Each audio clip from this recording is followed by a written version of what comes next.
Bueno, ahora sí. Ahora sí. Bien. Bueno, Marcelo Bori, como decía, es especialista en filosofía antigua.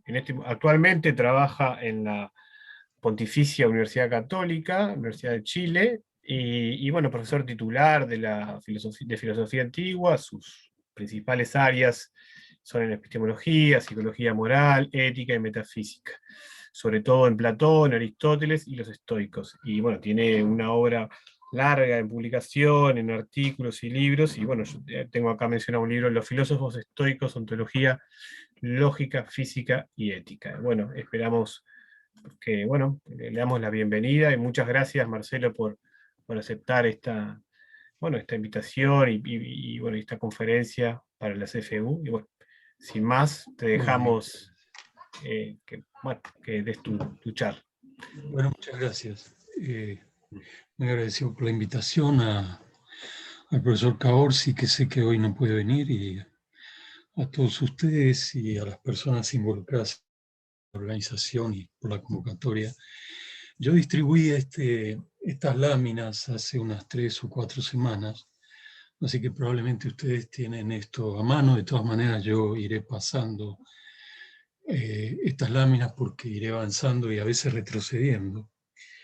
Tengo un texto más o menos de unos 40 o 45 minutos, así después podemos tener otros 40 o 45 de conversación o de discusión.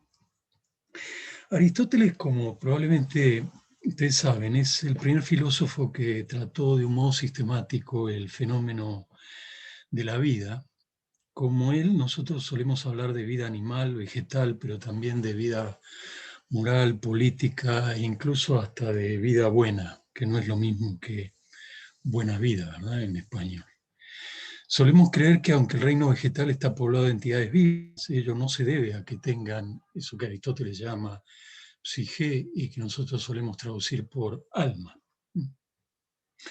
Y mucho menos que tengan mentalidad o mente, que sería lo que permitiría los estados de conciencia, sensaciones de dolor, placer, deseos y por supuesto las sensaciones típicas asociadas a los 5 sentidos. Aristóteles, en cambio, sostiene que las plantas son seres vivos porque están dotados de psique o alma. Después de todo, la premisa básica de Aristóteles es esa que está en mi texto número 1. Es la premisa básica de su psicología, ¿no? O sea, de su teoría filosófica acerca de la psique, es que el alma es como una especie de principio de los seres vivos, lo cual significa que si una entidad está viva, debe estar dotada de alma. Para nosotros es claro que el reino vegetal está vivo, pero no porque las plantas tengan alma, ¿no? En los debates contemporáneos de filosofía de la mente se evita cuidadosamente la palabra alma. Probablemente ello es así porque la misma supone un peligro potencial para lo que se entiende como el tratamiento filosófico y científico de esa entidad, dadas sus implicaciones teológicas y presumiblemente trascendentes, digamos, después de la muerte física del animal o de la persona, por ejemplo, ¿no? Sin embargo, si uno advierte que Aristóteles se refiere al alma como a la entidad que garantiza procesos tales como la respiración, la nutrición, la percepción, el pensamiento, la imaginación, los deseos, el dolor, el placer, etc., esa sospecha queda en cierto modo neutralizada. Yo con esto no estoy sugiriendo que en la discusión contemporánea haya que reemplazar la palabra mente con la palabra alma. Estoy solamente diciendo que cuando Aristóteles dice psique, no está necesariamente pensando en el alma en el sentido de esa entidad presuntamente trascendente después de la muerte de la persona. En esta presentación yo no me propongo mostrar la actualidad, digamos, de la filosofía de la mente de Aristóteles, si es que hay tal cosa. En varios sentidos razonables, los debates aristotélicos sobre lo anímico no son ni pueden ser actuales. Aristóteles, como seguramente ustedes saben, no disponía de una ciencia empírica de la mente. Ignoraba, por ejemplo, la existencia de microorganismos, entre otras muchas cosas que nosotros ya sabíamos desde la escuela secundaria. De un modo más modesto me propongo señalar algunas conexiones que pueden hacerse entre algunos enfoques aristotélicos sobre eso que él llama alma o el mundo de lo anímico, digamos, y perspectivas contemporáneas de filosofía de la mente. No voy a proporcionar, por lo tanto, una explicación detallada de la psicología de la aristotélica y tampoco de esas perspectivas contemporáneas a las que me voy a referir. Voy entonces directamente ahora al núcleo de lo que quiero presentarles. En las últimas, por lo menos 5 décadas, ha habido una especie de resurgimiento del interés de los estudiosos por la psicología filosófica de Aristóteles. Entre los años 70 y 90 del siglo pasado se produce una especie de rehabilitación, por decirlo así, de la psicología aristotélica. Hacia fines de los años 60, Hilary Putnam comenzó a redescubrir varios enfoques aristotélicos que, aunque más no sea de un modo incipiente, se acercaban a su teoría funcionalista en el dominio de la discusión especializada de filosofía de la mente, ¿no?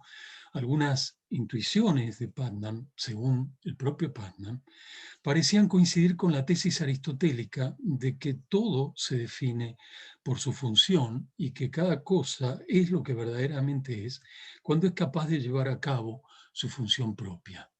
Eso es lo que ustedes pueden ver en ese texto, a ver, en ese texto que está ahí, de un tratado de Aristóteles que se llama Meteorológicos o Cosas Meteorológicas, donde Aristóteles analiza, digamos, el mundo de las cosas naturales, pero no precisamente de las cosas naturales que están dotadas de vida.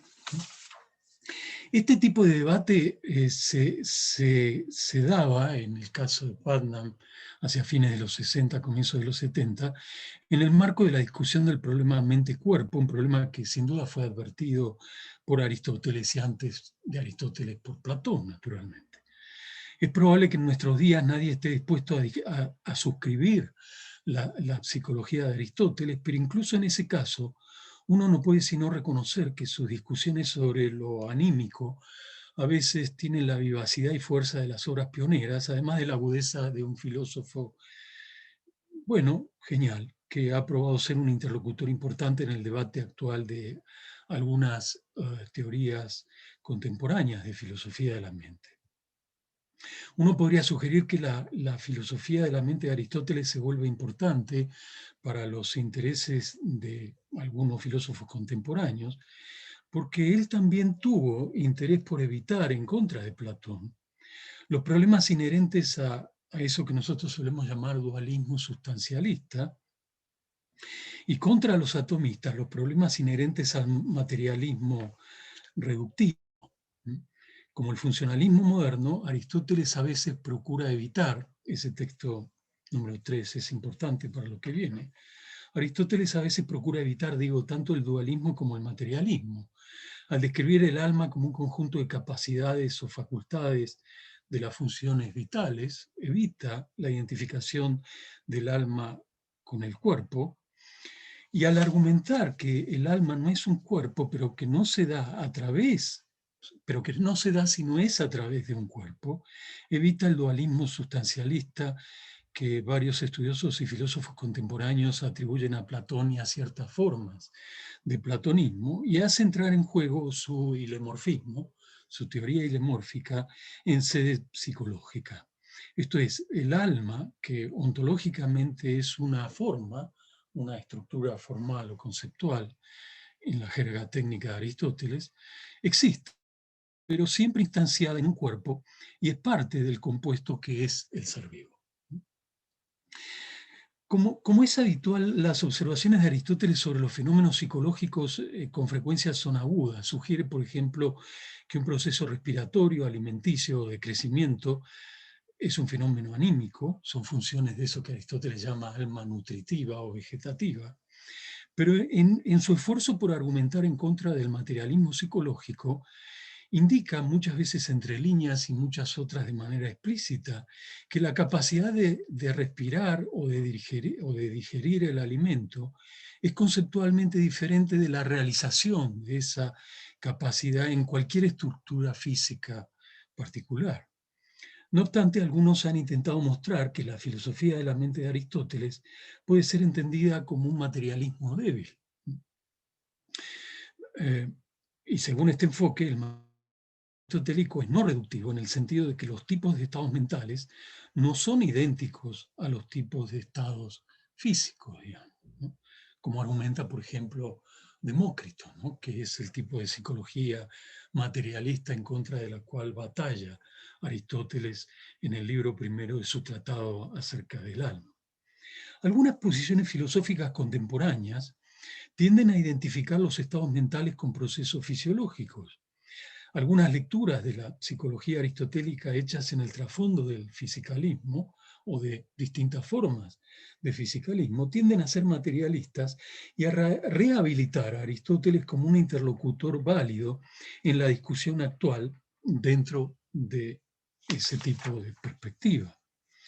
No obstante, si uno puede mostrar, por ejemplo, que la percepción aristotélicamente entendida no es un proceso puramente fisiológico, aunque sí tiene aspectos o componentes de tipo fisiológico, y si estados mentales o anímicos como las emociones o pasiones contienen un ingrediente formal o estructural como Aristóteles cree que contienen, habrá razones para argumentar que la teoría psicológica de Aristóteles no es materialista, al menos no lo es en el sentido de un materialismo fuerte.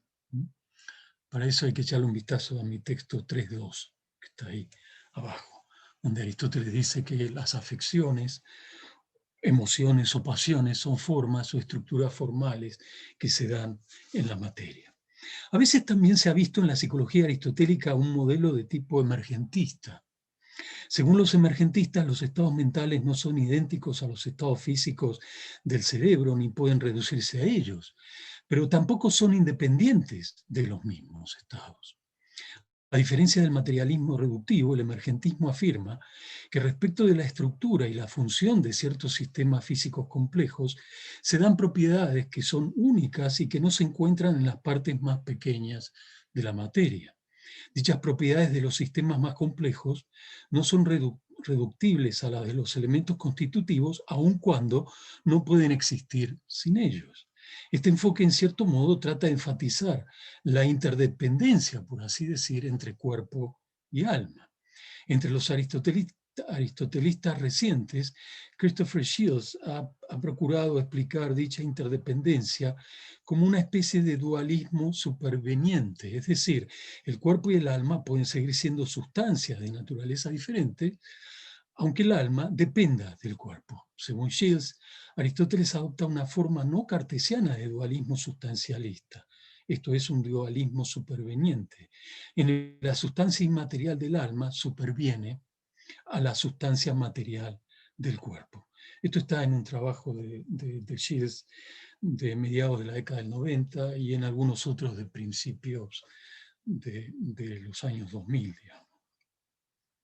Mi impresión es que no parece haber sido un proceso genuinamente aristotélico si el alma es o no una propiedad que emerge del cuerpo, o si un determinado tipo de actividad cerebral podría ser identificada con un estado psicológico determinado, además del hecho de que Aristóteles erróneamente pensaba que el centro de la vida mental del animal era el corazón, no el cerebro.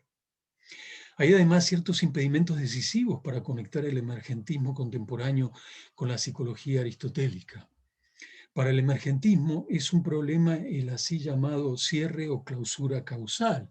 Esto es la tesis de que el mundo físico constituye un dominio causalmente. O dicho de otro modo, lo físico solamente puede tener causas físicas. Como es evidente, se trata de un presupuesto materialista que permitiría tener algún rol causal a lo mental, si y solo si lo mental pudiese identificarse con lo físico. Pero Aristóteles no solo cree que lo anímico tiene poderes causales sobre el cuerpo, sino que además cree que lo anímico no es algo físico. Aristóteles quiere argumentar que el alma es una forma o una estructura formal, ¿no? Como vamos a ver, como puede verse ahí en mi texto número 4, donde aparecen las definiciones aristotélicas de alma. Como el funcionalismo contemporáneo, Aristóteles evita tanto el dualismo como el materialismo. Como ya he señalado, al describir el alma en términos de capacidades de las funciones vitales, evita la identificación del alma con el cuerpo. Pero bueno, ¿qué es un alma aristotélica? Vamos a hablar de eso muy rápido, ¿no? En todo caso, después si quedan dudas, y seguramente habrá dudas, porque estas son cuestiones muy técnicas en el contexto de los pasajes aristotélicos, podemos conversar con más detalle. Como es habitual en Aristóteles, el punto de partida de una investigación es siempre saber qué es el objeto de estudio.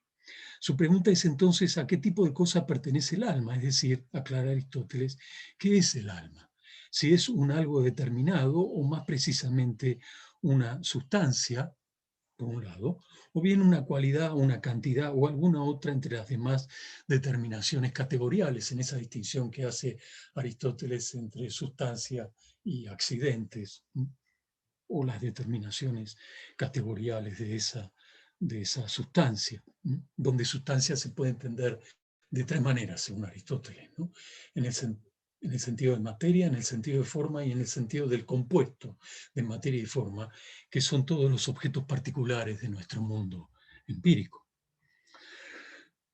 Además, también, según Aristóteles, hay que examinar si el alma se encuentra entre lo que es en potencia o más bien entre lo que es en acto o en actividad, en esa distinción típica de Aristóteles, ¿no? Del modo de ser potencial de algo, en el sentido de lo que ese algo puede llegar a ser, ¿no? Cuando pasa de ser una cosa a ser otra cosa diferente, o en el sentido de la realización o efectividad de la cosa, ¿no? Eso quiere decir esa expresión tan molesta, ¿no? En nuestra lengua, pero es la manera en que solemos traducir una expresión griega que tiene Aristóteles cuando decimos que algo es en acto, ¿no? Ese en acto quiere decir que esa entidad está actualizada en el sentido de que está realizada o efectivizada. El análisis de Aristóteles muestra rápidamente que no puede ser, que el alma no puede ser sino una sustancia y un cierto tipo de sustancia. Esto es una sustancia en el sentido de forma. Una razón fundamental para afirmar que el alma es una forma, esto es una entidad inmaterial con poderes activos en el mapa ontológico de Aristóteles, una razón fundamental para decir eso es que la materia, que en el compuesto es el cuerpo, según Aristóteles, es un algo pasivo o inerte. Un caballo, un ser humano, una planta, que son ejemplos típicos, digamos, de entidades vivas aristotélicas, no son un mero conjunto de carne, huesos, sangre, pelos, tallos o raíces, sino ese conjunto de cosas determinado formalmente de cierta manera, dice Aristóteles.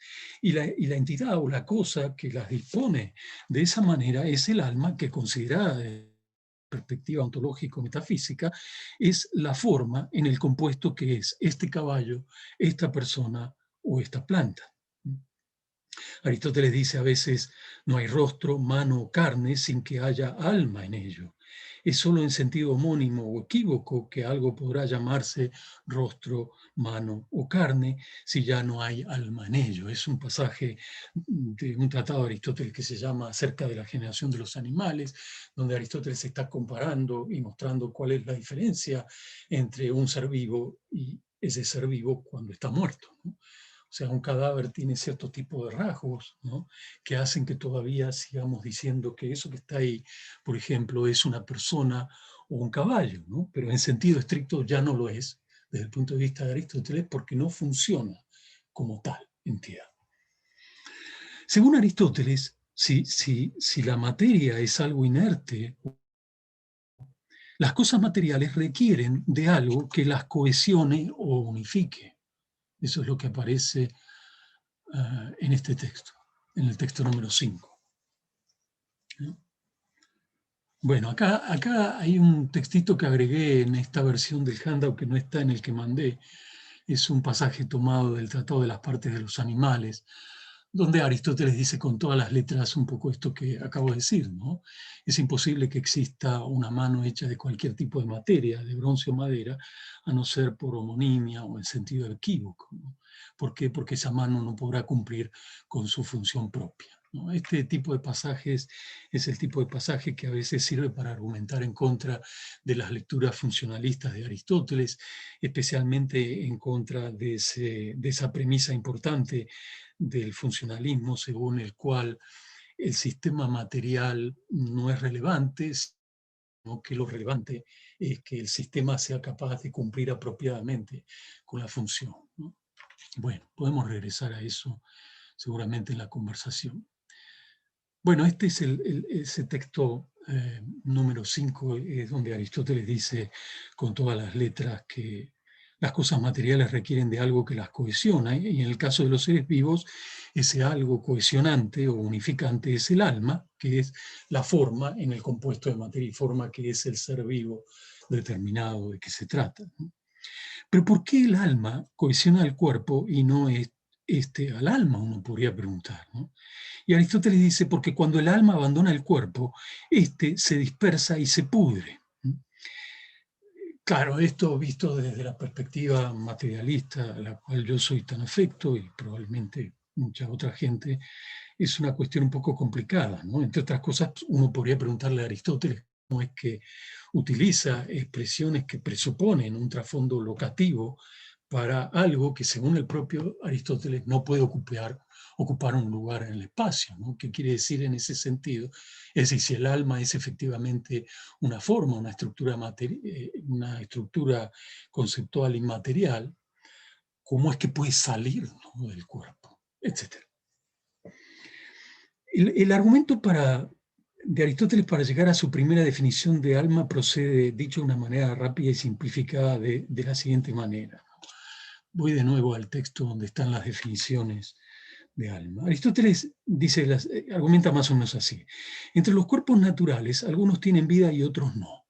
Por vida, dice Aristóteles, hay que entender la autonutrición de un ser vivo, esto es el crecimiento y el crecimiento que naturalmente se da como consecuencia de un proceso de nutrición o de alimentación. Claro que, de acuerdo con lo que podría denominarse el argumento a partir de los grados de vida, vivir puede entenderse, según Aristóteles, de muchas maneras, aunque puede determinarse con certeza, en opinión de Aristóteles, que si algo posee una de las siguientes facultades, está vivo. Y las facultades que menciona Aristóteles son pensamiento o intelecto, sensación o percepción, movimiento y reposo, procesos de alimentación, de crecimiento y crecimiento, etc. De donde infiere Aristóteles que todo cuerpo natural que participa de vida será una sustancia entendida en el sentido de un compuesto. Es decir, es solo un compuesto, un individuo particular del mundo, según Aristóteles, que puede llevar a cabo, ¿no?, estas funciones, o todas o al menos algunas de ellas, ¿no? Ese argumento que Aristóteles desarrolla con mucho detalle al comienzo del libro segundo del Tratado del Alma es muy claro en esta dirección, ¿no?, en la dirección de que hay cierto tipo de entidades vivas que solamente son capaces de determinar cierto tipo de funciones o procesos vitales, las plantas, que según Aristóteles solamente tienen alma vegetativa o nutritiva. Luego están los animales que no tienen logo, ¿no?, que son los animales no lingüísticos, como diríamos hoy en día, o irracionales, ¿no?, como las vacas o los perros. Y después estamos nosotros, las personas, los seres humanos, que además de tener alma nutritiva o vegetativa y alma senso-perceptiva, también tenemos eso que Aristóteles llama razón o alma racional. Y Aristóteles dice, bueno, el alma no puede ser un cuerpo, porque el cuerpo no se encuentra entre lo que se dice un sujeto, sino que el cuerpo es un sujeto, ¿no? El cuerpo, visto el problema desde la perspectiva de la teoría aristotélica de las categorías, cuando Aristóteles distingue la sustancia de la cualidad de la sustancia, de la cantidad de la sustancia, del lugar en el que está la sustancia, etc. La forma es, visto desde este punto de vista, es un predicado, es un atributo, por cuanto es lo que se dice o predica de un sujeto. Se trata de una tesis que Aristóteles ya enuncia en algunos tratados tempranos, como las categorías, por ejemplo, pero que repite en textos maduros como el libro 7 de la Metafísica, ¿no? Y aquí concluye Aristóteles que es necesario, dice la primera definición de alma, esa es la conclusión de esta larga explicación, que de todas maneras yo he simplificado en vista de la brevedad. Es necesario que el alma sea una sustancia en el sentido de una forma, de un cuerpo natural que en potencia tiene vida. Es decir, que es capaz de tener o albergar vida. Cuando uno lee esto y después lee este pasaje que yo incluí por acá, donde está el ejemplo de la mano, el ejemplo de la mano de bronce o de madera, entiende por qué, ¿no? Desde el punto de vista de Aristóteles, un objeto material, claro, constituido de madera o de bronce, no califica, digamos, como una verdadera entidad viva aristotélicamente considerada, ¿no? Nada que sea de madera o de bronce potencialmente tiene vida. O sea, no es capaz, digamos, de albergar ese tipo de funciones vitales. Bueno, muy bien. Que el alma es una sustancia en el sentido de forma significa que es una entidad inmaterial. El alma, además, dice Aristóteles, debe serlo de un cuerpo natural que en potencia tiene vida, ¿no? Como dice perdón, estaba más arriba, ¿verdad? Como dice la definición, la primera definición, ahí está, de alma en el texto 4, ¿no? No cualquier tipo de cuerpo es capaz de albergar vida, como digo. Debe ser un cuerpo que sea capaz de desplegar poderes anímicos como alimentarse, tener experiencias sensoperceptivas o pensar, funciones que corresponden, como digo, a los tres tipos o especies de alma distinguidas por Aristóteles, que como ustedes ven en realidad se trata de funciones distintas de la misma entidad, ¿no? Que es eso que Aristóteles llama psique. El alma humana determina formalmente de una cierta manera la materia que conforma un ser humano. El alma de un buey, la materia que conforma lo que llamamos buey; la de una rosa, la materia que constituye lo que llamamos rosa. Pero no se trata solo de una determinación formal de un cierto tipo de materia. Dado que Aristóteles distingue tipos de alma en una especie de escala de la naturaleza, cada alma tiene ciertas propiedades específicas que se dan en el trasfondo del argumento a partir de los grados de la vida. La idea de Aristóteles es esta, ¿no? Que expliqué muy rápido recién. Quien tiene alma racional también tiene alma sensitiva o perceptiva y también tiene alma vegetativa, pero la inversa, en cambio, según Aristóteles, no es cierta. Ahora, si el ser animado es un compuesto de materia y forma, siendo el alma la forma y el cuerpo su materia, no es completamente claro en qué sentido hay que entender la identificación del alma con la forma, ni en qué sentido puede entenderse que el cuerpo es la materia, porque para Aristóteles un cuerpo vivo, que es el tipo de cuerpos que importan en sede psicológica, ¿no?, es el que funciona como tal. Es decir, se trata ya de un cuerpo animado que cumple las funciones que lo identifican como tal y que por lo tanto ya está formalmente determinado como un cuerpo que puede o es capaz de desplegar funciones anímicas. En ese sentido hay mucha gente ya desde la antigüedad que vio en esta primera definición, ¿no?, una cierta circularidad. Eso quise. El alma también puede entenderse desde el punto de vista de Aristóteles como una capacidad, porque es la facultad de ejercer una actividad. Una cosa es el sentido de la vista, otra es la visión en el sentido de estar viendo. Es decir, la potencia o capacidad es anterior a la actividad vista desde esta perspectiva, ya que la capacidad de ejercer una actividad es anterior a su ejercicio, según Aristóteles, por lo menos en este tipo de contexto. Aristóteles también dice que el alma es una sustancia en el sentido que corresponde a la explicación o definición de una cosa. Después de todo es una forma, ¿no? Y como ustedes saben, las formas aristotélicas desempeñan un papel importante en el contexto de la teoría aristotélica de la definición, porque las formas aristotélicas no son habitualmente formas perceptibles, sino más bien estructuras formales que tienen un carácter conceptual, ¿no? Es en ese sentido que Aristóteles dice que una definición es un enunciado que describe la forma o esencia del objeto al cual se refiere. No es cualquier tipo de enunciado, claro está. El alma, entonces, dice él, es también una sustancia en el sentido que corresponde a la explicación o definición, y en cuanto es lo que es para un cuerpo natural orgánico o instrumental. Bueno, ahí hay toda una discusión erudita que yo voy a omitir, se las digo muy rápido, por eso puse ahí las palabras orgánico e instrumental en itálica. Son dos maneras posibles de traducir el adjetivo griego organikon, dice Aristóteles en su jerga técnica. Podemos volver sobre eso después, si les interesa el detalle. Si así no fuera, se podría decir, dice Aristóteles, que un hacha, que es un artefacto en el mapa ontológico de Aristóteles, es un cuerpo natural y que su esencia es su alma, lo cual no desde el punto de vista de Aristóteles.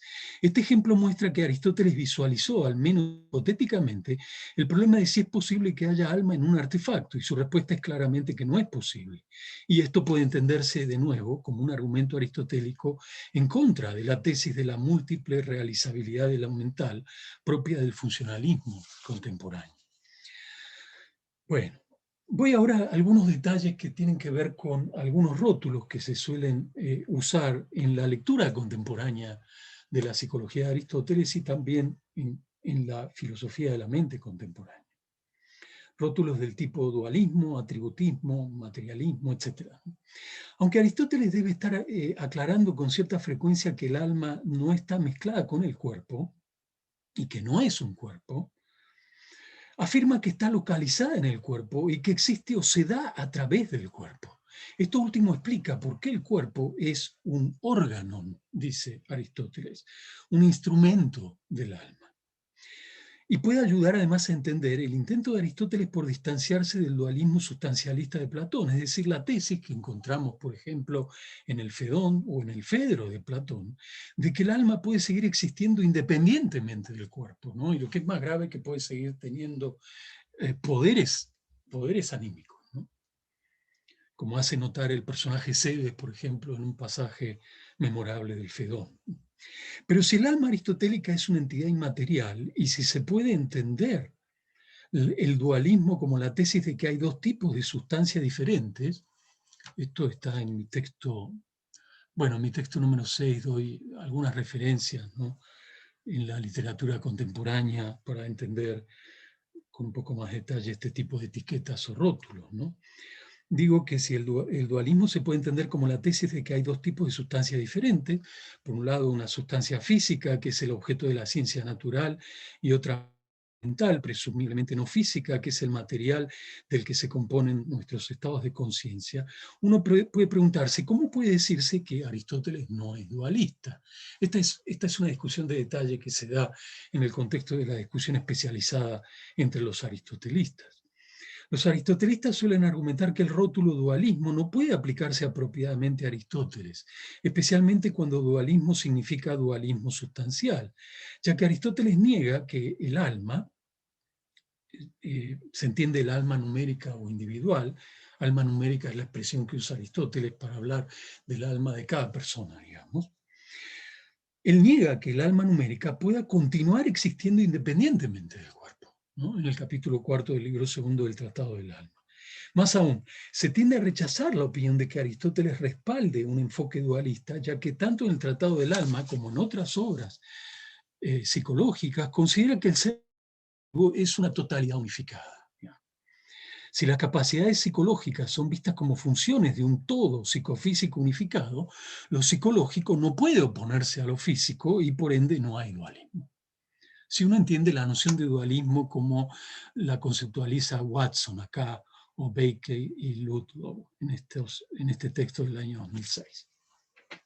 Sin embargo, en la medida en que Aristóteles distingue como Platón alma de cuerpo como dos cosas ontológicamente diferentes, ¿no?, creo que uno todavía puede decir que él también avala un cierto tipo de dualismo. Cuando Aristóteles define el alma como la actualidad primera de un cuerpo natural, orgánico o instrumental, que es una de las definiciones, la segunda definición corregida que da el propio Aristóteles ahí, ¿no?, enfatiza el hecho de que hay que descartar la pregunta de si el cuerpo y el alma son una sola cosa, como también hay que descartar la posibilidad de que la cera y la figura que a ella se le imprime sean una sola cosa. Es decir, lo que hay que hacer es distinguir la materia de cada cosa de aquello de lo cual es materia.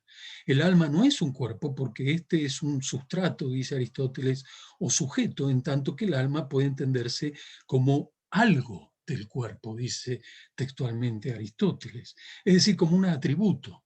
Este tipo de pasajes parece respaldar de nuevo la lectura atributista de la psicología aristotélica. O sea, las almas aristotélicas están más bien del lado de los predicados, no de los sujetos. Pero el rechazo de una lectura dualista de la psicología aristotélica radica especialmente en el hecho de que el hilemorfismo presupone que no hay forma sin materia ni materia sin forma. Eso es una especie de, es el ABC, digamos así, del hilemorfismo, esta teoría aristotélica según la cual la totalidad de los individuos sensoperceptibles de nuestro mundo empírico son compuestos de materia y de forma. Bueno, si esto es así, el ser vivo es una unidad psicofísica que solamente puede distinguirse en sus componentes de un modo conceptual. Aristóteles hace esfuerzos ingentes por apartarse del dualismo sustancialista de Platón. De modo expreso y probablemente pensando en la tesis platónica, sugiere que el alma no puede existir separada del cuerpo, y aun cuando ello no necesariamente significa que el alma no persista después de la muerte de la persona, porque Aristóteles finalmente cree que hay un cierto tipo de alma que puede persistir después de la muerte, que es lo que él llama alma específica, es decir, cuando uno transmite la forma ser humano o persona a los hijos. Enfatiza Aristóteles el hecho de que el alma no puede existir independientemente del cuerpo. Después de todo, el alma es una forma, y las formas aristotélicas solo se dan instanciadas o ejemplificadas en el compuesto. Aristóteles no tiene la menor duda de que el alma nutritiva y el alma sensitiva o perceptiva no pueden seguir existiendo después de la muerte, ¿no? El anclaje de estos tipos o especies de alma al cuerpo es fuertísimo. Aunque sí sospecha, tal vez como una rémora de su platonismo implícito, que en cierto modo viola la premisa hilemórfica, que al menos el alma racional puede seguir existiendo sin el cuerpo en la medida en que se puede perpetuar el alma específica. Bueno, muy bien. Voy eliminando páginas rápidamente para poder avanzar un poco más. ¿Y qué sucede? Uno podría preguntarse con los materialismos psicológicos con los que discute Aristóteles, que son los presocráticos, fundamentalmente los atomistas, Leucipo y Demócrito, sobre todo, y también Empédocles.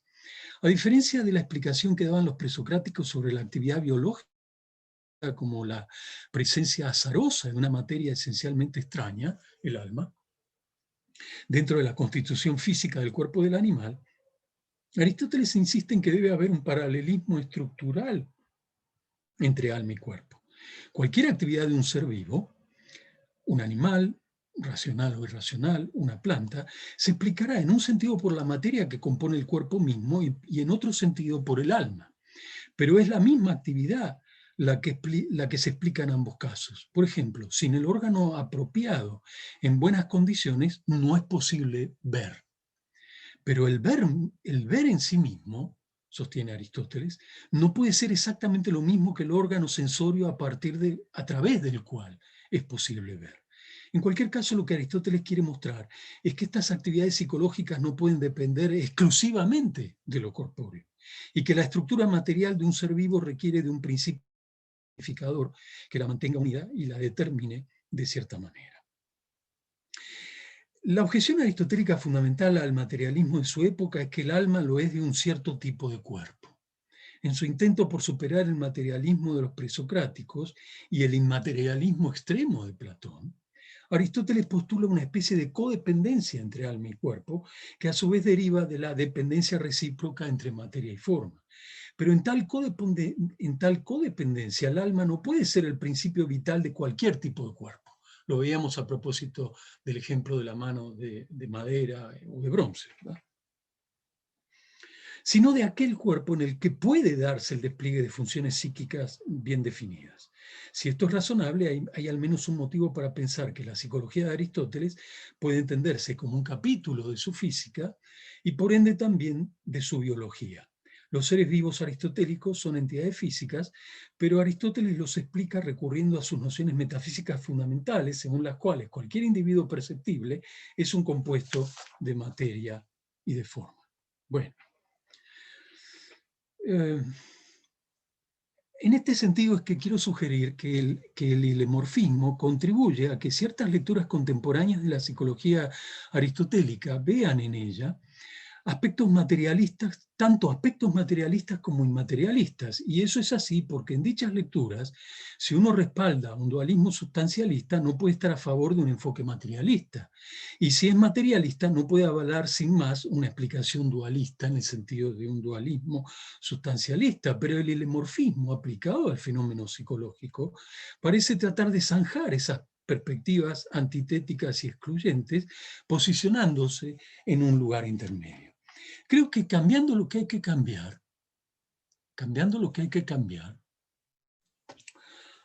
este debate aristotélico se puede comparar con la discusión que John Searle ha hecho en años recientes del materialismo contemporáneo.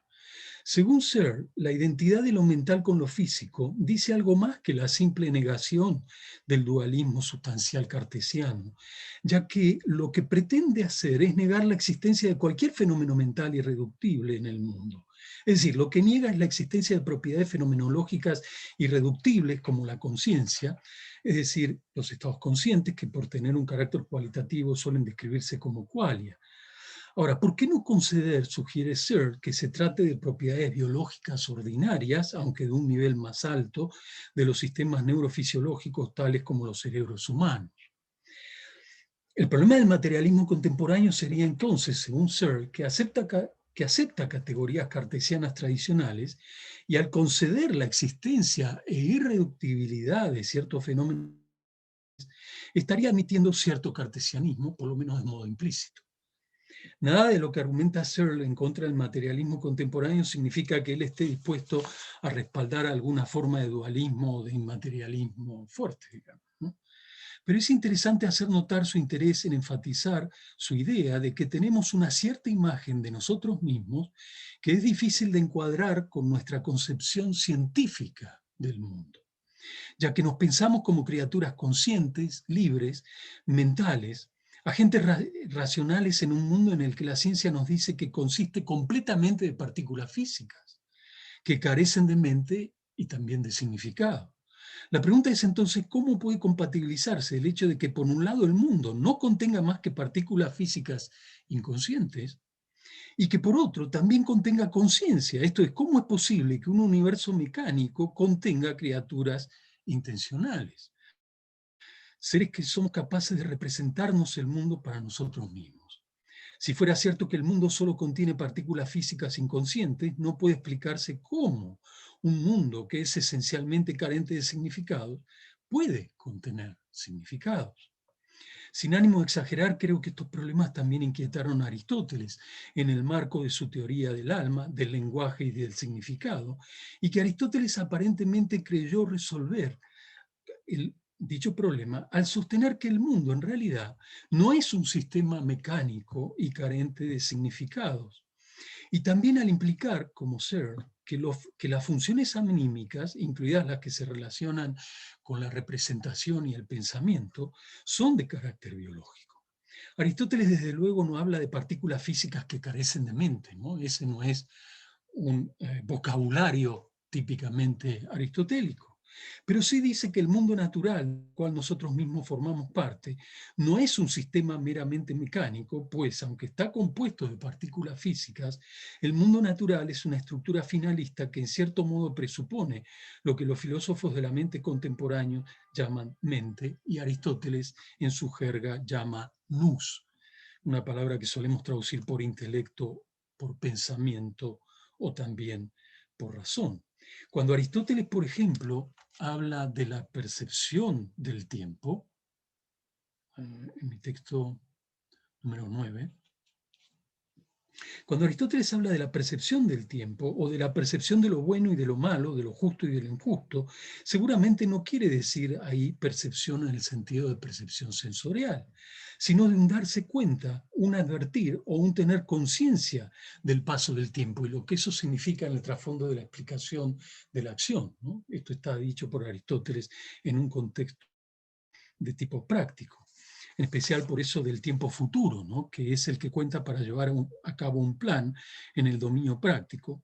Y además de esas nociones evaluativas, como bueno, malo, justo o injusto, que no son susceptibles de percepción, de ser captadas a través de la percepción sensorial. Se trata más bien de un cierto tipo de conciencia o percepción transensorial. Esa terminología es de Wolfgang Welch, en ese libro del año 87. ¿Y qué puede decirnos la psicología aristotélica? Estoy más o menos ya en 40 minutos, ¿verdad? Quizás me quedan otros 7 u 8 minutos. No sé si eso es razonable, si no puedo terminar antes. Como tú desees, Marcelo, Ok, adelante. ok, voy avanzando Dale, para dale. tratar de terminar en no más de 7 o quién sabe, 8 minutos. ¿Qué puede Sin decirnos Aristóteles? problema. Ok, gracias. ¿Qué puede decir? No, es problema para los que están soportando esta No, para nada, presentación. Marcelo, para nada. ¿Qué puede decirnos Aristóteles, la psicología aristotélica, acerca de ciertas formas contemporáneas,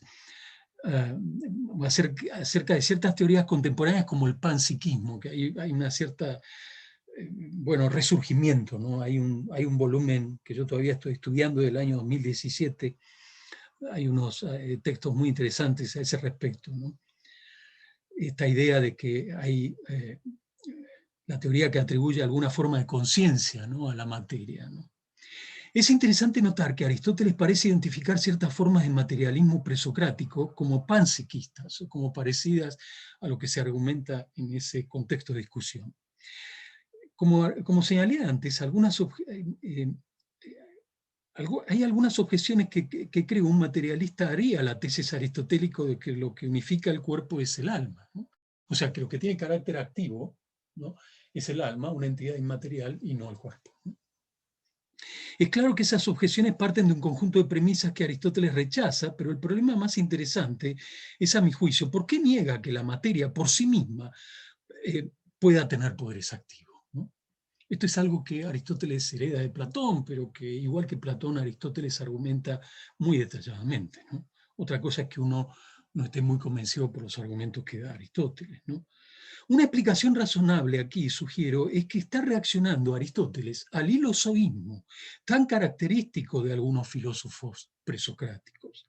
Esos filósofos, según Aristóteles, suponen que todo es cuerpo, pero no proporcionan, dice él, una razón para explicar por qué la materia está en movimiento, como de hecho parece estarlo, ¿no?, cuando uno acerca un imán a un metal. Aristóteles da ahí el ejemplo del imán, creo que lo copié acá, ¿no?, en algún lado, el ejemplo del imán. No, bueno, ya, no, todavía no terminó. Bueno, no, estaba por acá, ¿no? La verdad que me parece que no está copiado el ejemplo del imán, ¿no?, que es el pasaje donde Aristóteles cita después a Tales de Mileto, ¿no? Entonces, claro, él dice, bueno, no dan una buena razón para explicar por qué la materia está en movimiento, como de hecho al menos parece estarlo, e implícitamente declaran que la materia es un objeto en movimiento. Tales, dice Aristóteles, estoy citando a Aristóteles, parece haber supuesto que el alma es algo capaz de mover, si es que en realidad sostuvo que la piedra imantada tiene alma porque mueve al hierro. Y un poco más tarde, en ese mismo pasaje del libro primero del Tratado del Alma, Aristóteles conjetura que como algunos afirman que el alma está mezclada en el universo, por esa razón quizá, el adverbio de duda ahí es muy importante, quizá también Tales pensó que todo estaba lleno de dioses, ¿no? Es una afirmación que Aristóteles adjudica a Tales, y antes de Aristóteles Platón, en un pasaje de las leyes, ¿no? Este famoso dictum constituye la versión más evidente del hilozoísmo presocrático, ¿no?, la tesis de que la materia está animada. El ejemplo del imán sugiere que incluso las cosas aparentemente inertes parecen tener vida. La tesis de que todo está lleno de dioses es una manera de referirse a lo que en la actualidad suele entenderse por panpsiquismo, ¿no?, esa tesis que atribuye alguna forma de conciencia a la materia, ¿no? Pero la razón fundamental de Aristóteles en contra de esta teoría, y este es uno de los argumentos interesantes de Aristóteles a favor de la idea de que la materia por sí misma es algo inerte, es que, dice Aristóteles, el alma, que está en el aire o en el fuego, como argumentan los presocráticos, no produce un ser vivo, ¿no?, mientras que sí lo produce cuando está en los elementos mezclados los unos con los otros. Entonces, decir que el fuego o el aire son seres vivos es lo más contrario a la razón, es lo más absurdo, dice Aristóteles. Y no decir que son seres vivos, aunque hay alma en ellos, es también un absurdo. Si esto es así, la materia no puede ser animada por sí misma. Bueno, para ir terminando, acercándome al final, voy a hacer un esfuerzo sobrehumano para no cortarme demasiado. Creo que una parte importante del éxito del funcionalismo psicológico a comienzos de los 70 como teoría de la mente dominante se debió a que se supone que el funcionalismo es compatible con la investigación empírica de la mente y por ende proporciona un enfoque científico de la mente. Y a que esa teoría no requiere, al menos no necesariamente, una reducción materialista de la mente al cerebro. De acuerdo con los mentores del funcionalismo, los procesos mentales internos son estados funcionales del organismo, cuyo órgano no es necesariamente el cerebro. Si esto es así, el dolor o la creencia no es un estado físico-químico del cerebro o del sistema nervioso, sino un estado funcional del organismo tomado en su totalidad. De esta manera, los fenómenos mentales pueden entenderse como estados funcionales del organismo y no es posible conocerlos estudiando los procesos parciales en los que están implicados, como los procesos cerebrales. Un aspecto relevante del funcionalismo es que una misma función puede ser desempeñada por sistemas muy distintos, ya que la naturaleza de sus componentes no es esencial para el correcto desempeño de su función, como en parte sugiere ahí Putnam. Las creencias y deseos son estados físicos de sistemas físicos que pueden estar hechos de diferentes materiales. Algo es una creencia o un deseo en virtud de lo que hace, no en virtud de los materiales de los que su sistema está compuesto. No es por eso analizando el sistema, sino su función, como comprenderemos, según los funcionalistas, el proceso. De modo que cualquier sistema puede tener mente a condición de que sea capaz de realizar la función adecuada. Aunque tanto las lecturas materialistas como las espiritualistas han reclamado que su interpretación de la psicología aristotélica es la correcta, los desacuerdos reinantes parecen deberse, en parte por lo menos, a la falta de precisión de algunos pasajes psicológicos en los textos de Aristóteles, cuando Aristóteles habla de lo anímico o lo mental. Algo que yo creo que no necesariamente debe verse como un vicio por parte de Aristóteles, sino como una virtud propia del método aristotélico, que suele tener un carácter exploratorio de los problemas y no establecer certezas de un modo categórico, ¿no? Sin duda Aristóteles tiene numerosas certezas acerca de lo anímico. Por ejemplo, cree con certeza que el alma no puede ser un cuerpo, cree con certeza que no existe si no es a través del cuerpo. También tiene certeza de que el alma es el principio de los seres vivos, ya que garantiza sus funciones vitales específicas. También cree con seguridad que el alma es una forma y que hay dudas razonables para suponer que el alma numérica no pueda persistir después de la muerte, etc. También señala con mucha claridad que la capacidad de alimentarse o de percibir es diferente de estar alimentándose o de experimentar una percepción.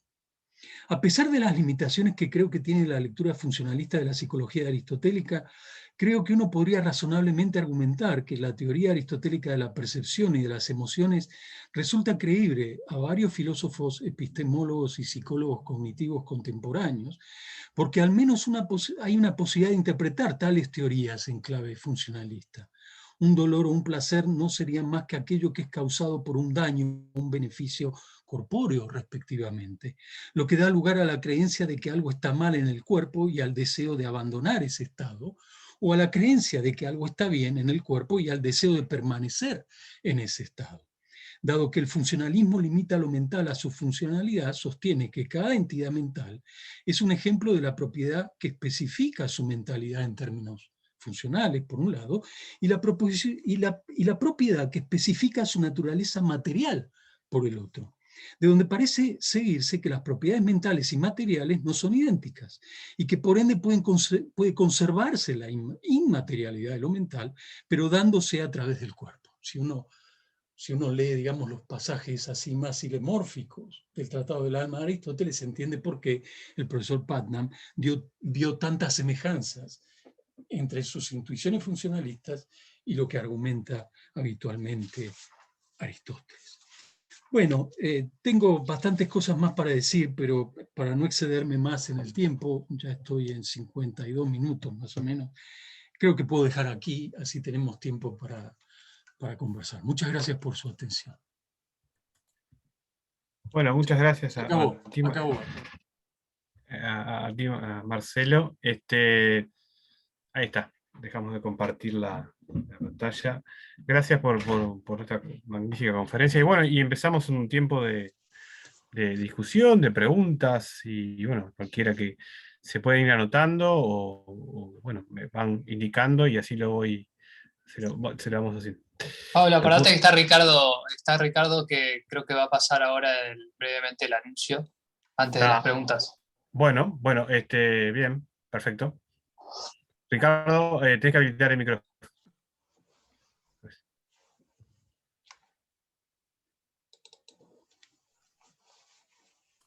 Bueno, en primer lugar agradecer al profesor Boeri por la charla magnífica que nos ha traído. Como siempre es un gusto tenerlo en eventos de nuestra sociedad. Antes de que se pase a la ronda de preguntas, yo quería, en nombre de la directiva, anunciar el proceso electoral que vamos a estar comenzando.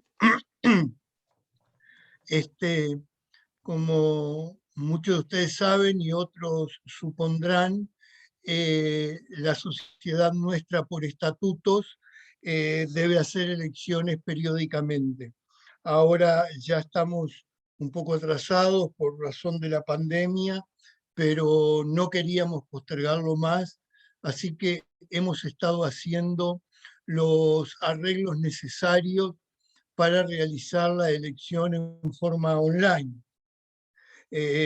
Los detalles de ese procedimiento, los detalles técnicos, los dará Alejandro, que es el que está trabajando en ese aspecto en la próxima reunión que va a ser el día 30. Yo simplemente les quería decir que no queremos postergar más la elección y que hemos fijado como día de la elección el día miércoles 14 de julio a la hora 19. La elección va a ser por mecanismo online y se va a arreglar como para que el voto pueda ser secreto.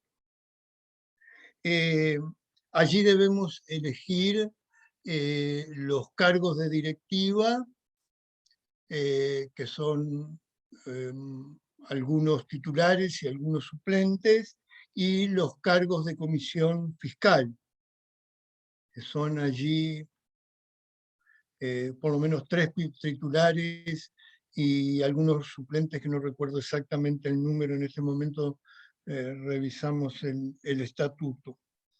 Pero para ese acto eleccionario, dado que no lo podemos hacer presencial, queremos, pese a eso, darle la mayor formalidad y la mayor transparencia.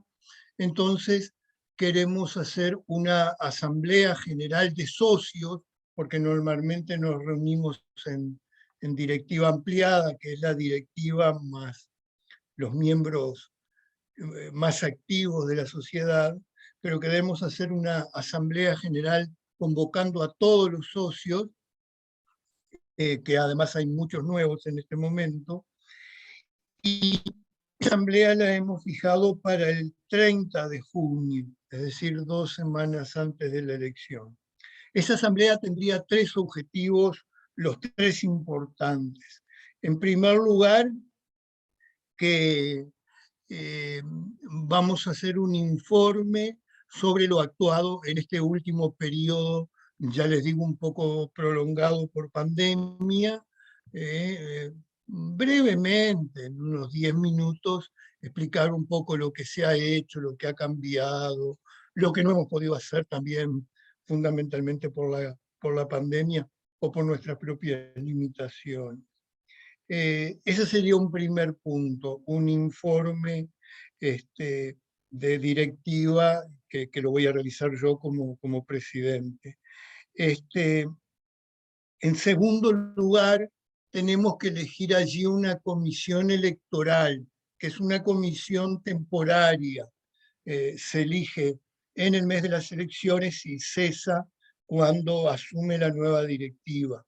Esa comisión electoral tiene 2 miembros titulares y 2 suplentes, y en este caso, bueno, va a ser la que supervise sus aspectos técnicos para garantizar que todos los socios puedan votar, que voten los socios y solo los socios, que lo hagan forma secreta, en fin, asegurar todos esos aspectos que el reglamento acertadamente nos prescribe. Entonces, el primer punto es el informe, el segundo punto es la elección de la comisión electoral, y el tercer punto sería nominar candidatos, ir viendo un poco quiénes podrían ocupar esos cargos, como forma de ir teniendo una idea. Igual, si alguien que no se nomine en esa asamblea del 30, el día de la elección, se quisiera nominar, lo puede hacer perfectamente, antes de que se haga la votación, por cierto. Ir viendo también si alguno de los nominados por alguna razón no puede asumir responsabilidad y por lo tanto quiere autoexcluirse, ir teniendo una idea más o menos si podemos cubrir los cargos, y si superamos los cargos, bueno, ver más o menos los distintos nombres, las distintas opciones que tenemos. Tradicionalmente en nuestra sociedad no se han formado listas ni nada, pero bueno, queremos hacer el proceso lo más transparente posible. Bueno, simplemente era eso. Recordarles, elección el 14 de julio, online, y asamblea general el miércoles 30 de junio, también a la hora 19, para posibilitar la mayor participación. Y ahí además vamos a dar un poquito un informe de algunas cosas que se han hecho, algunos cambios, etc. Bueno, era nada más que eso, y volver a agradecerle al profesor Boeri por esta magnífica conferencia. Ricardo, te agrego una cosa nomás. Sí. Nada, solo agregar, motivar a todos a que se animen a venir a la asamblea. Está bueno que nos conozcamos entre nosotros, o sea, yo viendo los nombres, sé que hay que tengo algún alumno, ¿no? Veo a Valeria y a Sofía, y bueno, y los demás lo mismo, que conocen alguno u otro nombre, pero en realidad, digo, ahí está ingresando gente y no nos conocemos, y bueno, estaría bueno si se hacen el tiempo de venir a la asamblea, aunque sea a vernos las caras y nada, a conocernos, y bueno, y después ver el proceso ese de la elección. Es un proceso formal, pero pueden participar con lo que puedan, dando una mano en lo que quieran, sin necesariamente tener que integrar una posición formal, ¿no? O sea, siempre ha sido así en la sociedad, y en ese sentido animarlos a que vengan, a que estamos abiertos, más que abiertos a que todos se presenten, para conocernos y poder contribuir en lo que podamos para mejorar la sociedad. Sí, 2 cositas con respecto a eso. Es muy destacable eso que dice Alejandro, de que siempre hemos tenido una directiva, pero de hecho la directiva cotidiana la ha llevado adelante la directiva ampliada, porque casi desde el principio como directiva fuimos citando a todos los que más o menos colaboraban, etcétera, para tratar de no aislarnos y de oír voces y ser más participativos. Y lo otro que quería, Alejandro, es preguntarte un poquito cómo va, si va funcionando, si se está montando, no que lo expliques ahora, pero si se está logrando montar el mecanismo de elección online. Capaz que es una pregunta difícil. No es difícil de montar, o sea, no tengo mucho para decir, pero quédate tranquilo que eso va a estar. O sea, Bárbaro, seguro bárbaro. hay métodos fáciles de implementarlo, así que estamos trabajando en ello. Bárbaro, bárbaro. Bueno, los esperamos entonces el 30. Bueno, muy bien, muchas gracias. Y bueno, y pasamos a a la ronda de preguntas. No sé quién quiere empezar, quién quiere romper el hielo.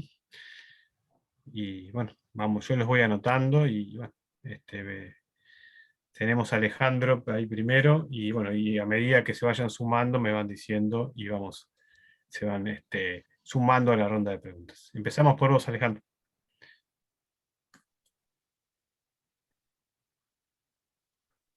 Alejandro, sí. Tenés que desmutearte. Hola, perdón, sí. No, estaba contando que justo Ana Clara había escrito hace un minuto ahí en el Sí, chat de que le habían quedado alguna pregunta, pero se tenía que ir y por ahí si no se había ido que preguntara, pero me parece que no, que se creo que fue. no estás, creo que se fue, ¿no? Sí, a ver Ya si se fue. no la Dale, veo en el chat, ¿no? Dale. dale. Bueno, Marcelo, muchísimas gracias por la conferencia. Súper interesante. Personalmente a mí en temas que me agarran no muy preparado, así que mi disculpa de antemano si las preguntas quedan un poco ahí en offside.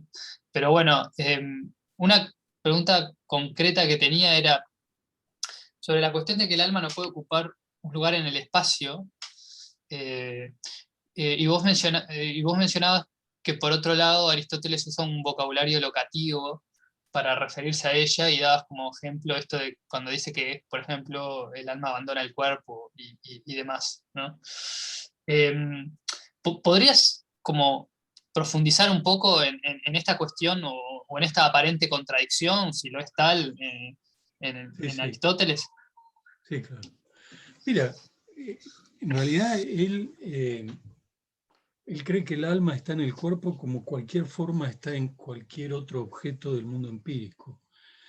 Según Aristóteles, vos puedes decir que esto es una mesa, ¿no? Porque acá está la forma mesa o el ser mesa, o como dice a veces Aristóteles, el ser para mesa, ¿no? Instanciado en este trozo de materia, que es un pedazo de madera, que está conformado como mesa, y por eso yo digo que esto es una mesa, digamos, ¿no? Hay un sentido en que Aristóteles cree que cuando uno aprende a hablar, naturalmente, eso hay que entenderlo, aprender a hablar en un contexto lingüístico determinado, ¿no? Para un chino que no sabe español, si yo digo mesa, eso no significa nada, ¿no? Es un ruido igual que este golpe, digamos. Pero claro, en todos los contextos lingüísticos determinados, las palabras tienen significados precisos que tienen que ver con objetos particulares del mundo perceptible, digamos, ¿no? Y la idea de Aristóteles es que vos puedes decir que eso que está ahí es una mesa o aquello un caballo, porque en algún sentido tu alma racional es capaz de captar en un acto intelectual, en un proceso intelectual, la presencia de la forma mesa o de la forma caballo instanciada en ese objeto del mundo que va caminando por ahí, si es un caballo o que está aquí donde yo estoy apoyando mis cosas, digamos. Entonces, claro, eso para un materialista como Demócrito o como los estoicos, ya en la antigüedad, es una cosa muy complicada, ¿no? Ni hablar para el materialismo contemporáneo. Bueno, el materialismo contemporáneo tiene coincidencias muy interesantes con el materialismo antiguo. O sea, no es una idea muy nueva, ¿no? La de creer que la realidad es materia o pizcas de materia, ¿no? Como suele decirse, y nada más que eso, ¿no? O sea, materia en grados distintos de densidad, por así decirlo. Entonces, claro, cuando Aristóteles dice que el alma, siendo una forma, se da en el cuerpo y que es un buen argumento decir que lo que determina el cuerpo es el alma y que el cuerpo no se autodetermina como siendo el cuerpo que es, por ejemplo, un cuerpo humano. Decir que es un buen argumento que cuando el animal muere, el alma, esto es textual, ¿no? Esto está en el libro primero del Tratado del Alma de Aristóteles, que cuando el animal muere, el alma sale del cuerpo y el animal se pudre y se desintegra, ¿no? Bueno, nadie puede objetar que eso es lo que pasa cuando uno muere, ¿no?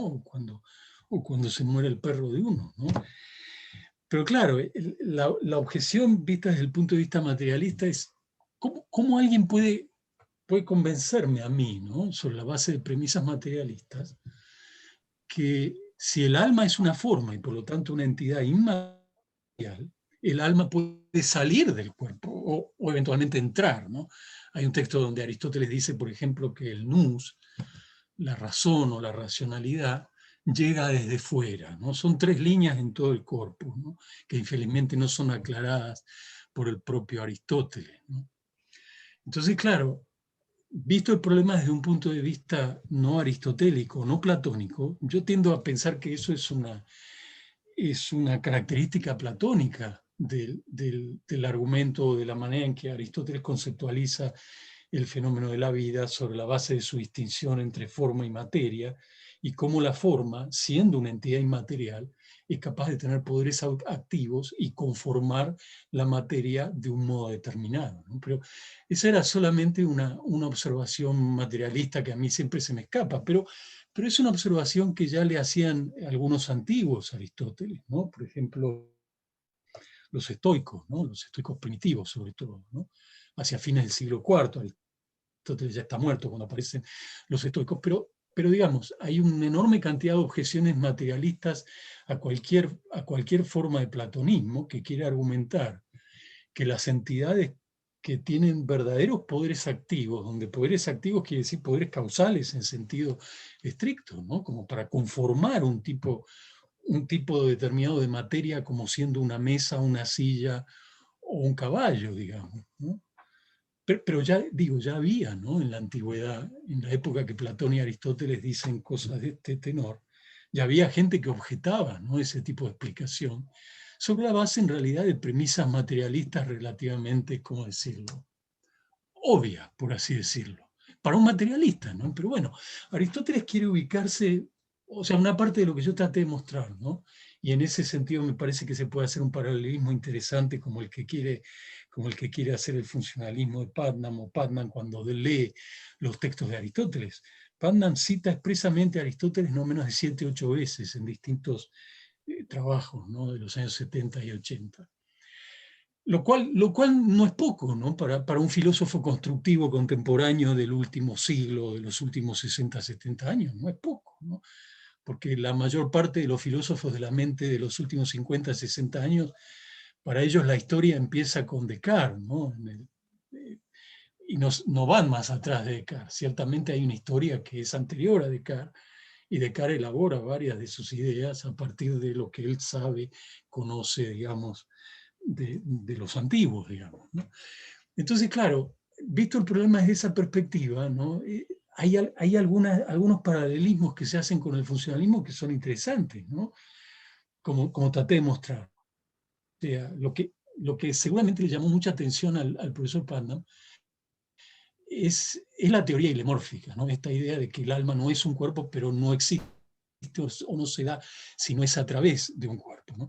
Y después lo otro tenía que ver con las objeciones materialistas que a mí siempre se me ocurren por una predisposición que en lo personal tengo al materialismo y simpatías para cierto tipo de explicaciones materialistas. Ahora, si uno compara a Aristóteles con el materialismo duro, digamos, de la época de Aristóteles o un poco anterior a Aristóteles, que es el materialismo de los atomistas, Aristóteles cita todo el tiempo a Demócrito, ¿no?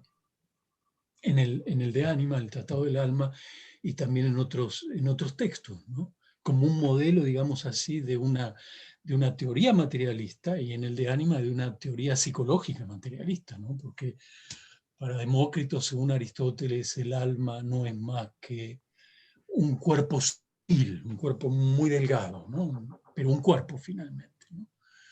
Entonces es interesante, visto el problema desde el punto de vista del hilemorfismo aristotélico, ver cómo Aristóteles hace un enorme esfuerzo para ubicarse en una posición intermedia entre un materialismo furioso al estilo de Demócrito y un inmaterialismo furioso al estilo de Platón, ¿no? Y claro, y en ese sentido es que muchos aristotelistas contemporáneos de los últimos 60, o quizás un poco más de años, pero por lo menos 60, leen la psicología aristotélica con categorías y con rótulos, digamos, propios de la filosofía de la mente contemporánea de las últimas 5, 6 décadas, o 7 décadas incluso, ¿no? Se remontan algunos a mediados o principios de la década de los 50, etc., ¿no? Y después, bueno, lo otro interesante a mi juicio, ¿no?, de la lectura funcionalista, aunque me parece que la lectura funcionalista fracasa cuando argumenta, ¿no?, y ese es un aspecto muy importante del funcionalismo de Putnam y también de Fodor, ¿no?, en ese libro del año 2008 de Fodor, ¿no?, cuando Fodor vuelve a recordar, ¿no?, esta idea tan importante del funcionalismo puro, como suele llamarse a veces, según la cual es irrelevante, ¿no?, si el sistema es de este material o del otro, ¿no? Es irrelevante si el reloj es de madera o de lata, digamos, lo importante es que dé la hora. Ese es un ejemplo de Putnam, ¿no? Y claro, después el problema es cómo eso se aplica a artefactos que en la terminología del funcionalismo contemporáneo pueden tener mente, ¿no?, donde mente no necesariamente quiere decir exactamente lo que uno puede entender por los pensamientos que ustedes pueden estar teniendo en este momento cuando escuchan lo que yo estoy diciendo. Pero claro, un computador puede tener mente, naturalmente, porque, visto el problema desde ese punto de vista. ¿Por qué? Porque lleva a cabo cierto tipo de funciones que son asimilables, ¿no?, a lo que nosotros entendemos por funciones mentales, como por ejemplo hacer cálculos, ¿no?, y a veces hacer cálculos mucho más sofisticados, muchísimo más sofisticados que lo que uno puede hacer en un pedazo de papel. Ahora, ese aspecto, digamos, del funcionalismo a mí me parece complicado, ¿no?, por esto que dice Aristóteles, ¿no? Es decir, Aristóteles no cree que pueda haber vida en sistemas que estén compuestos de cierto tipo de materia. En eso Aristóteles es muy cuidadoso, ¿no? Por eso en esa primera definición que él da de alma, cuando dice que el alma es una sustancia entendida en el sentido de una forma o una estructura de un cuerpo natural que en potencia tiene vida, ¿no? Esa en potencia tiene vida es muy importante para Aristóteles, ¿no?, porque si no, yo podría tener un ser vivo de madera o de bronce, ¿no? Pero bueno, a propósito de tu primera observación y de tu inquietud, no, eso es una parte importante del problema y es muy difícil explicar eso. Aristóteles da varios sentidos de cómo entiende él dice literalmente el estar en, o el encontrarse en, ¿no? Entonces, claro, él dice, por ejemplo, el vino está en la copa, ¿no? Pero claro, no puede ser el mismo modo en que el vino está en la copa que el modo en que una forma está en un compuesto aristotélico. Siendo yo, que soy un ser vivo, un compuesto aristotélico, pero también esta mesa, que para Aristóteles es un artefacto y por tanto no es un ser vivo, también en esta mesa está la forma, mesa, ¿no? Entonces, claro, la pregunta del materialista es siempre esa, ¿no? ¿Por qué? ¿Cómo es que puedes usar, ¿no?, categorías locativas como estar en, salir de, etcétera, ¿no?, si es que tus formas son entidades inmateriales, ¿no?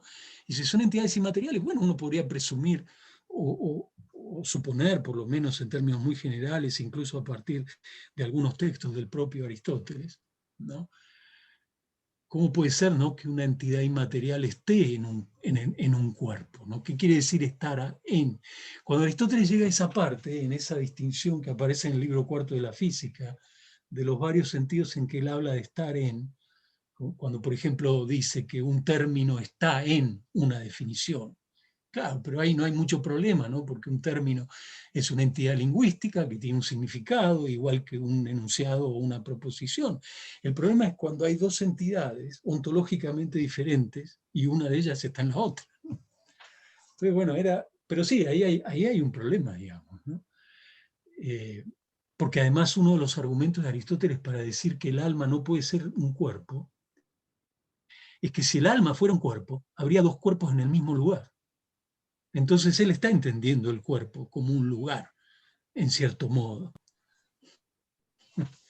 En fin, yo no tengo la solución al problema, probablemente es un problema que... Yo leo ese tipo de pasajes en Aristóteles como rémoras de Platón y de platonismo. Yo creo que Aristóteles era un platónico a su manera, ¿no?, a pesar de, bueno, ser un tipo muy crítico de muchas cosas que argumenta Platón, desde luego, ¿no? Bueno, en fin, no tengo mucho más por ahora a ese respecto. Bueno, muchas gracias. Está Muchas gracias, Marcelo. Daniel está por ahí que quería hacer una pregunta. Hola, buenas tardes. Muchas gracias, Marcelo, por Hola, la ¿qué tal? exposición. Bien, te quería hacer un comentario y a partir de él, alguna pregunta.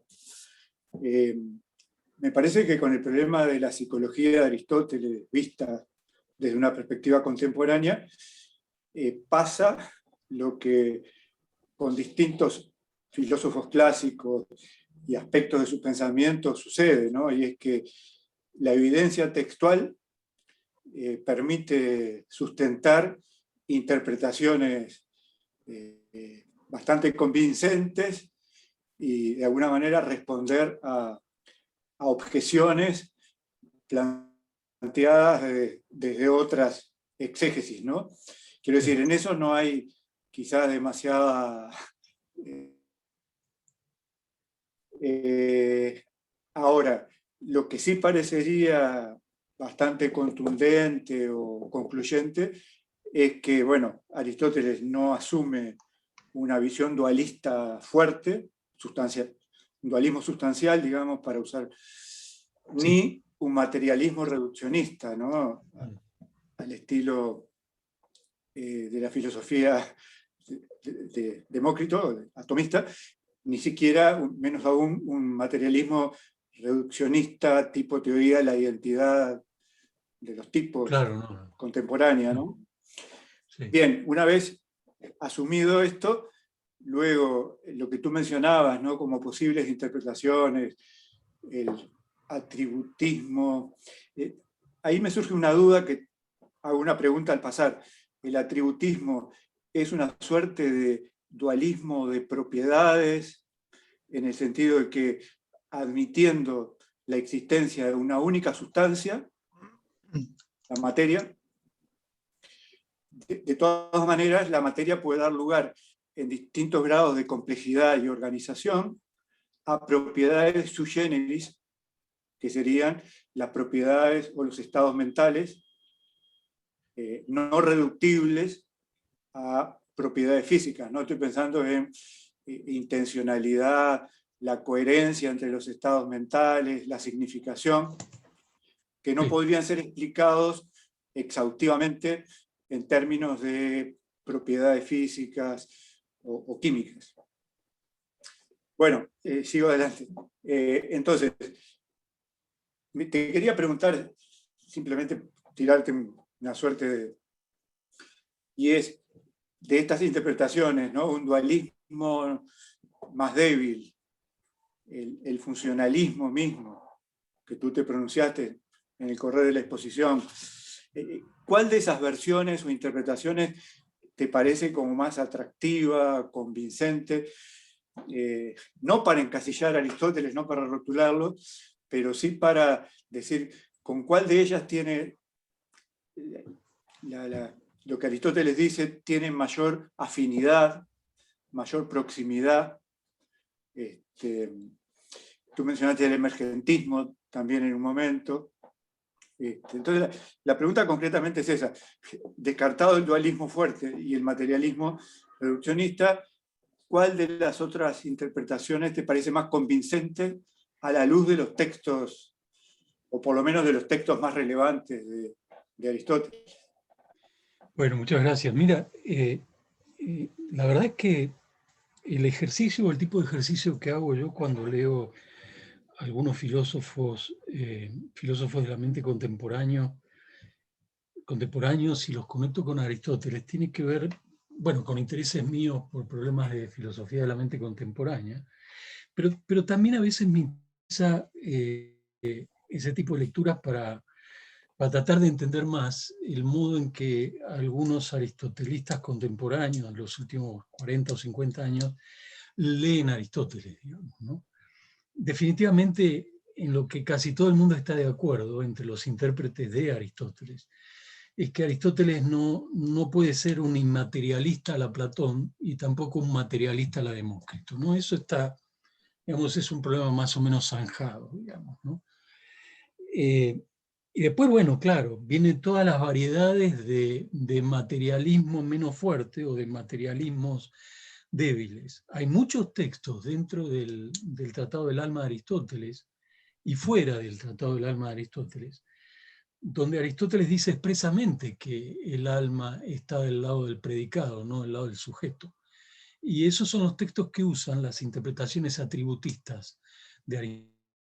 Por ejemplo, la de Richard Sorabji de los años 70, 80, y mucha gente después de Sorabji, que en fin, definitivamente hay textos que avalan, por decir que Aristóteles sostuvo alguna forma de atributismo, donde atributismo es uno de los varios rótulos o etiquetas que se usan en el contexto de la filosofía de la mente contemporánea para hablar del dualismo de propiedades, etc., ¿no?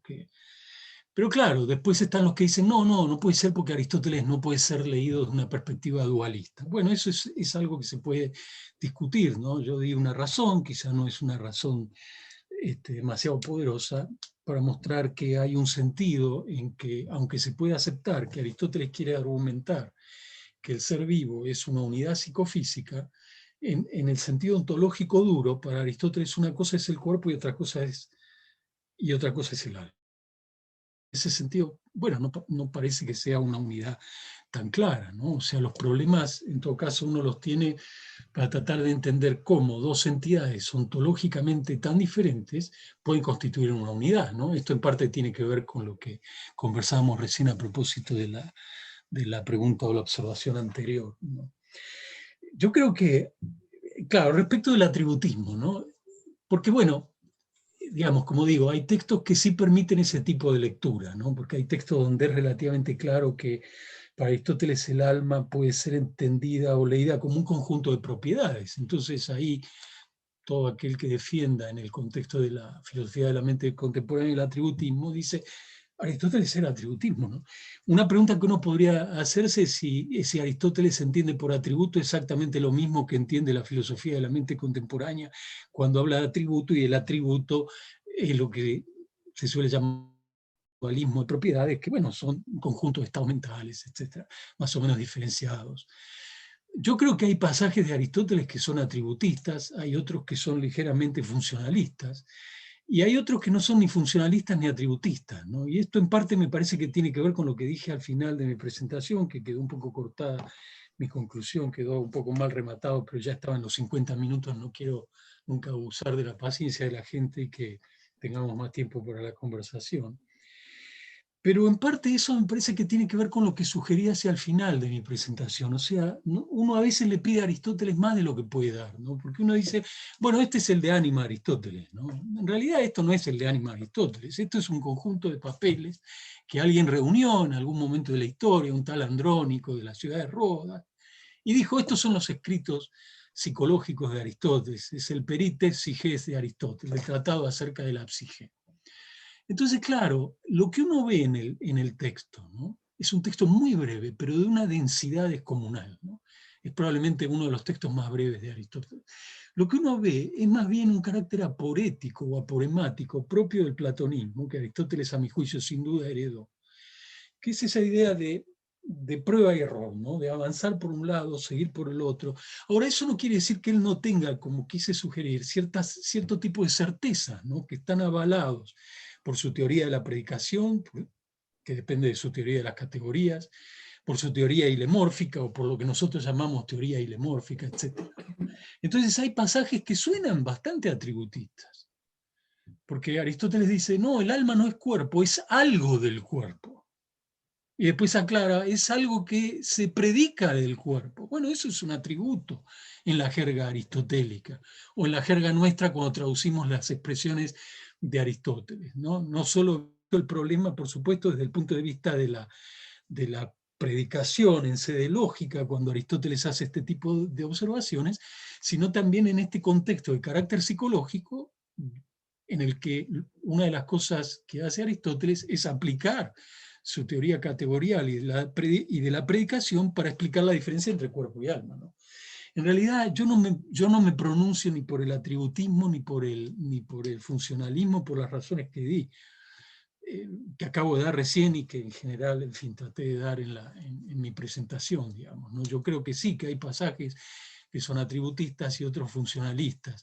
Me parece una exageración decir que Aristóteles era un materialista, porque definitivamente en sentido psicológico, que era que era psicológicamente materialista, porque él cree que el alma es una forma, y si es una forma no puede ser materialista en el sentido duro, es decir, que el alma o la mente no es más que materia dispuesta de cierta manera o de cierta densidad, etc. Eso sí me parece una exageración. Pero sí es cierto que hay pasajes que tienen rasgos de un cierto materialismo débil, eso sí. Pero eso es algo que uno puede advertir en el modelo hilermórfico, ¿no? En esta idea aristotélica que la totalidad de los individuos perceptibles del mundo empírico son compuestos de materia y forma, donde materia y forma quieren decir, básicamente desde el punto de Aristóteles, no cosas del mundo, sino más bien principios explicativos de las cosas del mundo, que no es lo mismo, porque cuando Aristóteles además usa la noción de materia, no la usa en el mismo sentido en que nosotros hablamos, por ejemplo, de material o de una materia determinada. Para Aristóteles, técnicamente, la materia es algo primero inmanente a partir de lo cual algo se genera.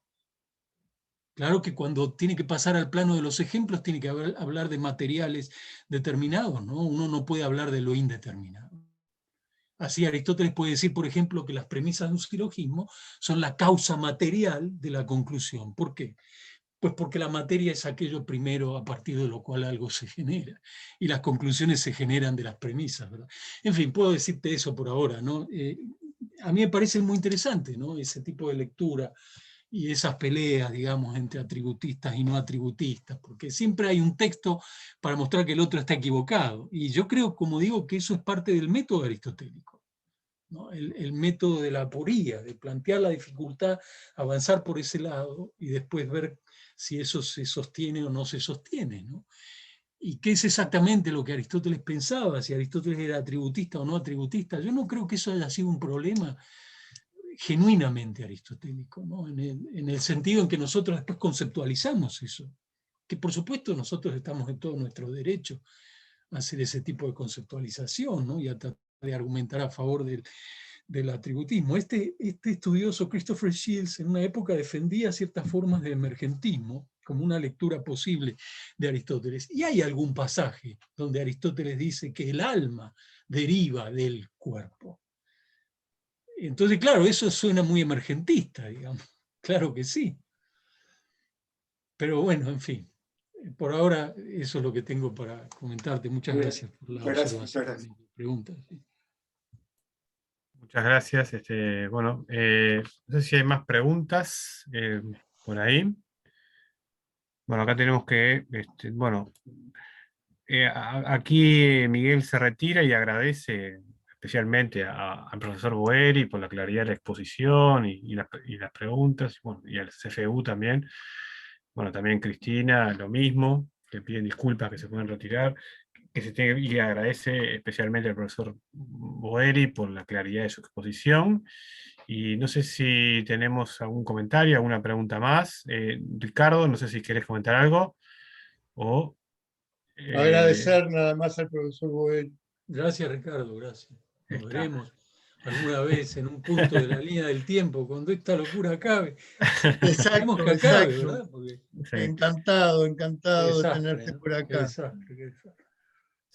Sí. Esperemos que podamos encontrarnos presencialmente y que podamos sustituir estas conferencias que por lo menos por el momento nos vienen ayudando un poco para Sí, mantener esto. algo se puede hacer. Sí, Algo bueno, se puede hacer sin duda, ¿no? Y en este mejor que momento, nada, sí.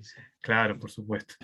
Bueno, en todo caso, agradecer nuevamente al profesor Marcelo Boeri Bueno, muchísimas gracias esta a ustedes, magnífica entonces. conferencia Muy amable. los agradecidos somos todos nosotros, hemos aprendido muchísimo, y bueno, están como lo que había comentado Ricardo, la invitación para el 30, también como comentó Alejandro, también los esperamos todos, y bueno, y también a Marcelo Boeri lo esperamos en las próximas conferencias también que tenemos, que bueno, que una vez al mes también saben todos los miércoles, y ya tenemos el calendario hecho. Sí, Una Ricardo. cosa que quisiera decir es que para nosotros es un gusto y un honor, además de la enorme contribución que ha hecho el profesor Boeri, haber tenido la presencia del profesor Daniel Biebel y del profesor Luis Carlos Pereira, que también forman parte de nuestra programación futura de conferencias, y desde ya agradecemos que estén honrando, participando en este foro. Muchas gracias a ustedes. Gracias. Gracias, profesor Goeri. Bueno, muy amable. Gracias a ustedes por aceptar muy bien. participar en este ciclo. Muchas gracias, será hasta pronto. Será hasta pronto. Bueno, sin más, nos despedimos y hasta pronto. Chau, chau, gracias. Gracias, Adiós. Marcelo. Gracias a todos. Chao. Chao, Diego. muchas gracias, Chao. Marcelo. Muchas gracias. Chao. Vamos. Se cierra. No va más, no va más. No va más. Se cierra, último minuto. ¿Quién queda ahí? ¿Qué queda? Ricardo y Alejandro. Y está. Bueno, bien, ¿no? Te Estuvo dejé bien, ¿no? pegado, Alejandro, no tenías pronto el mecanismo de elección. Tranquilo, Ricardo, está todo controlado. Está todo bajo control. Está todo Bueno, bajo control bueno. el día antes. Lo Che, lo que no dijiste es la hora del mes. ¿O sí? Sí, siempre a las 19. La Sí, dijo, asamblea sí. y la elección a las 19. Está, No, pero perfecto. las dije porque me las había notado a propósito. Está, perfecto. Igual eso lo retomamos. Bueno, bueno, nos vemos pronto entonces. Dale, Que pasen bien. nos estamos Bueno, viendo. hasta Alejandro, luego. acordate Sí, que esto queda en la nube. está, Tenés dale. que descargarlo y bueno, está. Bien, yo lo bajo Dale. y me encargo. ¿En cuántos socios estamos ahora?